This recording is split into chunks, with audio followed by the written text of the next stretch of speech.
நீ நான் காதல் சீரியல்ல நாளைக்கு என்ன நடக்குது அப்படிங்கிறத பார்க்கலாம்.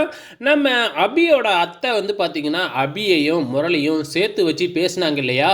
இது ஹீரோயினுக்கு கொஞ்சம் மனசு சங்கடமா போயிடுச்சாட்டுக்கு. சாமிகிட்ட வந்து சொல்லிக்கிட்டு புலம்பிக்கிட்டு இருக்கிறாங்க.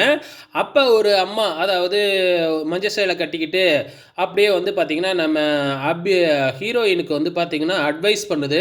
"எம்மா, அரசன் அன்று கொல்வான், தெய்வம் நின்று கொல்லும்" அப்படிங்கிறதெல்லாம் அந்த காலமா. இப்பல்லாம் வந்து சாமிலாம் வரவே வராது. நீயே பார்த்து சுதாரிச்சு இருந்துக்கணும். ஸோ, உன்னைய சுத்தி ஒரு சதி வேலையே பின்னிக்கிட்டு இருக்கிறாங்க. நீ தான் வந்து பார்த்தீங்கன்னா, பார்த்து இருந்துக்கணும் அப்படிங்கிற மாதிரி வந்து பார்த்தீங்கன்னா, அந்த அம்மா நம்ம அபிக்கு அட்வைஸ் பண்ணிக்கிட்டு இருக்கிறாங்க.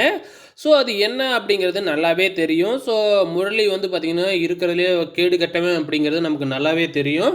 ஸோ, அது எப்ப நம்ம ஹீரோயினுக்கு தெரிய வரப்போகுது அப்படிங்கிறது தான் தெரியல. வெயிட் பண்ணி பார்க்கலாம்.